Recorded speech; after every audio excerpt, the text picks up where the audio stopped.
আসসালামু আলাইকুম, আশা করি সবাই ভালো আছেন। রত্না রান্না করে আর একটি নতুন ভিডিওতে সবাইকে অনেক অনেক স্বাগত জানাই। এই যে বন্ধুরা দেখেন, আজকে আমি রান্না করব ছোট আলুর দম। এই দেখেন, এই আলুগুলা গোল্ডেন কালার আর মেজেন্টি কালার দেখা যাইতেছে। আসলে কিন্তু আমরা এই আলুরে বলি সাদা আলু আর লাল আলু। দেখেন দেখতে কত সুন্দর লাগতেছে। আলু আমি খুব সুন্দরভাবে ধুয়ে নিছি, এবার সেদ্ধ দিয়ে দিব। আমি চুলাটা ধরাই দিছি, এবার চুলার উপরে বসাই দিব একটা কড়াই। এবার কড়াইতে দিয়ে দিব পানি আলু সেদ্ধ দেওয়ার জন্য।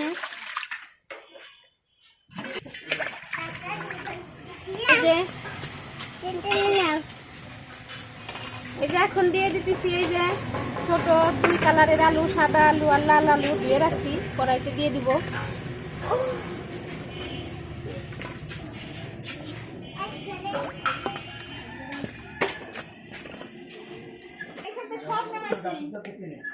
এবার এই আলুর উপরে দিয়ে দেবো একটু লবণ, যেন সেদ্ধ হয়ে লবণটা আলুর ভিতরে ঢুকে। এবার ঢাকনা দিয়ে এই যে চাপা দিয়ে ঢেকে দিব, ঢেকে আমি সেদ্ধ করে নিব। এই যে বন্ধুরা, আলু তো সেদ্ধ দিয়ে দিছি, আলুটা সেদ্ধ হতে থাক। তার সাথে আরেকটি রেসিপি আছে। এই যে রসুন পাতা, ধনিয়া পাতা আমি বাটবো, তো এটা রেডি করে নিই।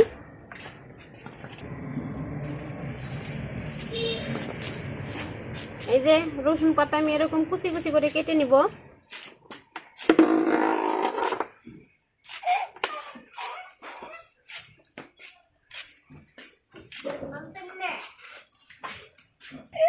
এই যে রসুন পাতা কিন্তু আমার কাটা হয়ে গেছে। এবার এই যে একইভাবে কেটে নিব এই ধনিয়া পাতা ছোট ছোট পিস করে।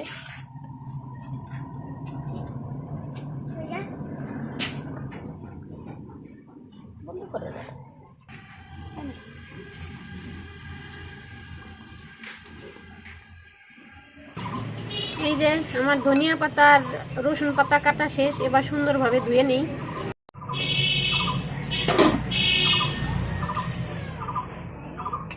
এই যে এই ছোট আলু কিন্তু সেদ্ধ হইতে অনেক সময় লাগে, আর এটা যদিও টাটকা খেতে থেকে উঠায় আনা হয়েছে, তাড়াতাড়ি সেদ্ধ হয়ে যাবে।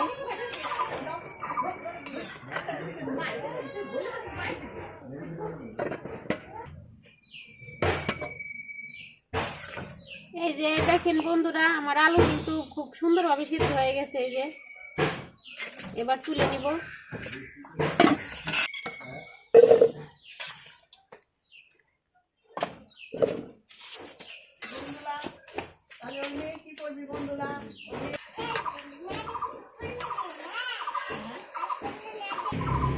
এই সেদ্ধ করা আলু গরম, সেজন্য আমি এই যে ঠান্ডা পানি দিয়ে দিব আলুর উপর দিয়ে। আলুটা ঠান্ডা হোক।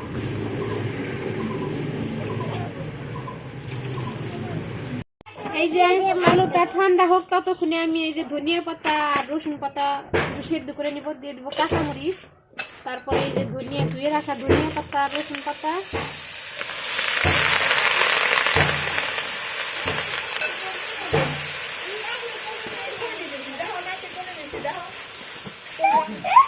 দিয়ে দেবো পরিমাণ মতো লবণ।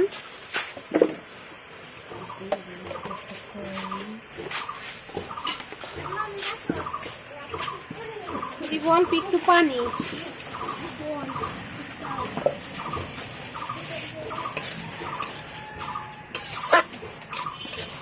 এখানে আমি রসুন ব্যবহার করি নেই, যেহেতু রসুনের পাতা দিছি। এবার ঢাকনা দিয়ে ঢেকে আমি সেদ্ধ করে নিব। এই দেখেন আলুটা ঠান্ডা হওয়ার জন্য আমি বড় একটা গামলায় ঢেলে নিছি। এবার সব আলু আমি ছুলে নিব।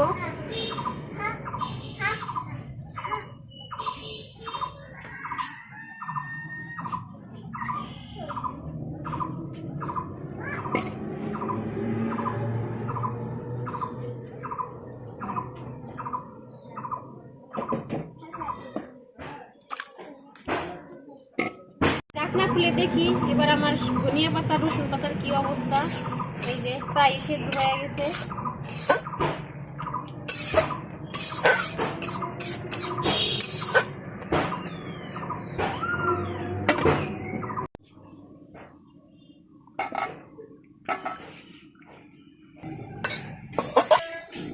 যে বন্ধুরা দেখেন আমার এই ধনিয়া পাতা আর রসুন পাতা খুব সুন্দরভাবে সেদ্ধ হয়ে গেছে। এবার নামাই নিব, তারপর ঠান্ডা হওয়ার পরে পাটায় বেটে নিব।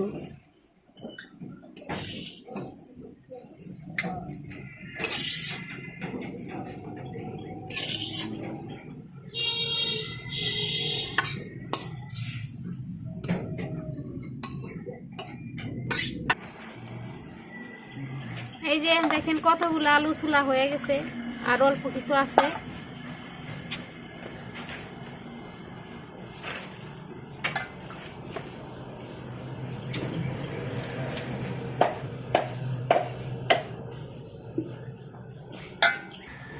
এই যে আমার সবগুলো আলু চুলে এক পাতিল আলু হয়েছে। এবার রান্না শুরু করি আলুর দম। এই যে কড়াইতে দিয়ে দিব তেল।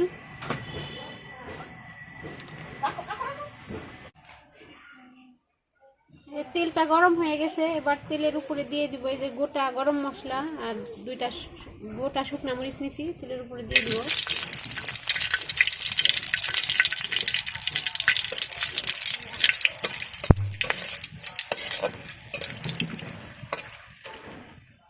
দিয়ে দেব পেঁয়াজ কুচি, কাঁচামরিচ।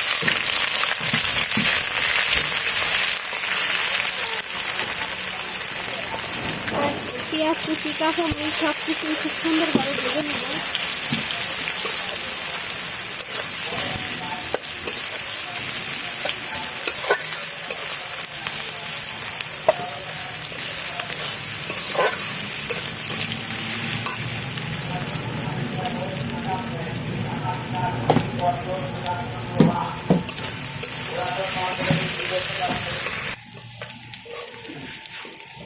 এই যে আমার পেঁয়াজ ভাজা হয়ে গেছে, এবার দিয়ে দেবো বাকি সব মশলা।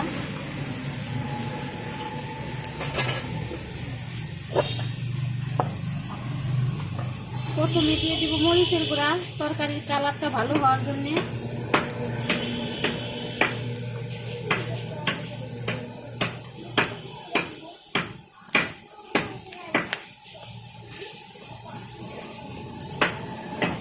মরিচের গুঁড়াটা একটু ভেজে নিচ্ছি, এবার দিয়ে দিব অল্প একটু পানি।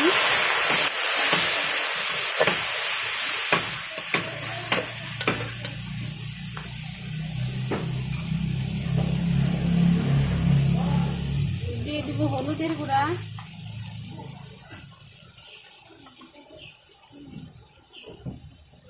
পরিমাণ মতো লবণ,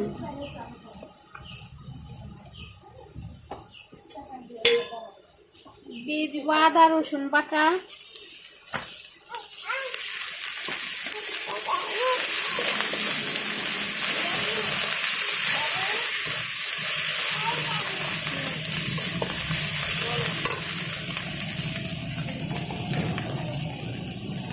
জিরের গুঁড়া,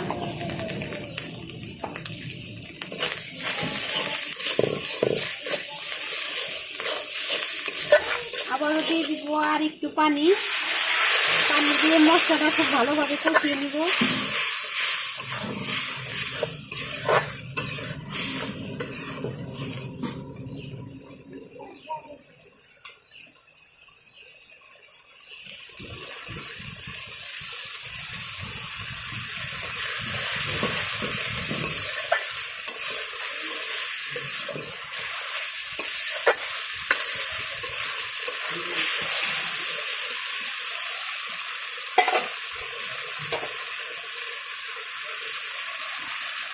এই যে আমার মশলা কিন্তু খুব ভালোভাবে কষানো হয়ে গেছে। এই যে মশলা ঠিক উপর দিয়ে তেল ওঠা শুরু করছে। এবার দিয়ে দেবো এই যে সেদ্ধ করে রাখা আলু।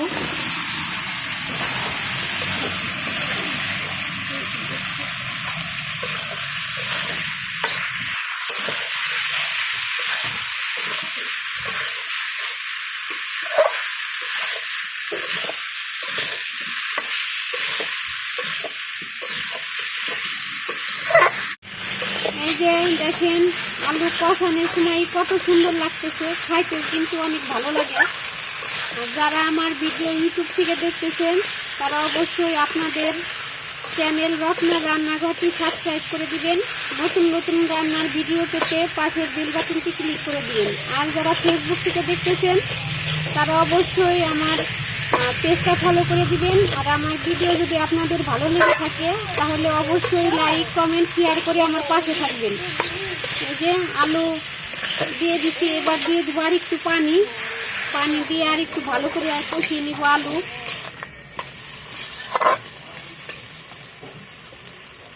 এবার ঢাকনা দিয়ে ঢেকে কিছুক্ষণ কষিয়ে নিব।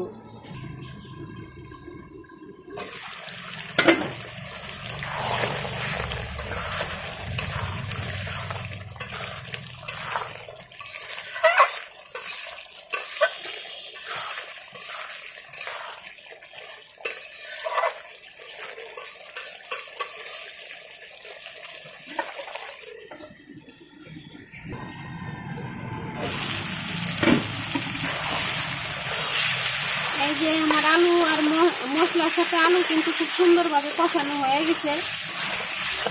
এবার দিয়ে দিব ঝোলের পানি।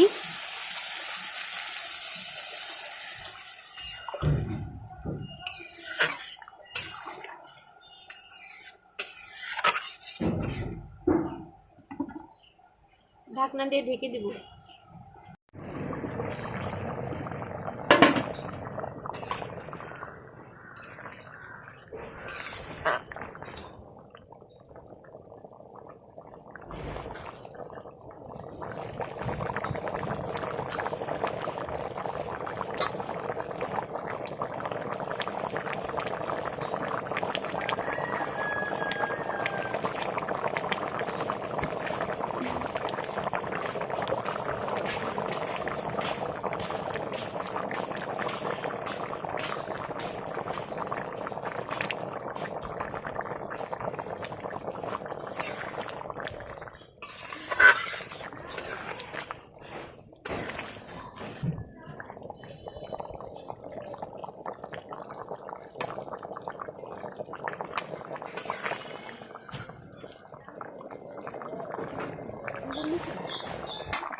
এই যে আমার ছোট ছোট আলুর দম রান্না হয়ে গেছে, এবার ঢেলে নিব।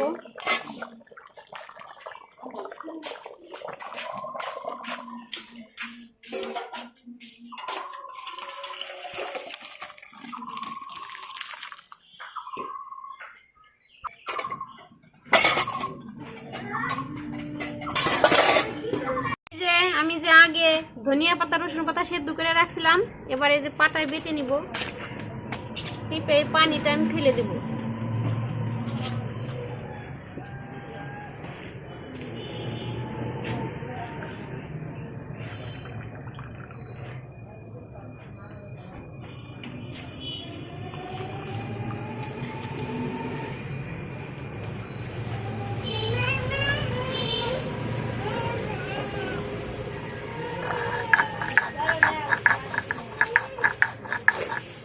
দেখেন কত পানি বের হয়েছে।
এই যে আমার ধনিয়া পাতা রসুন পাতা বাটা শেষ, এবার তুলে নিব।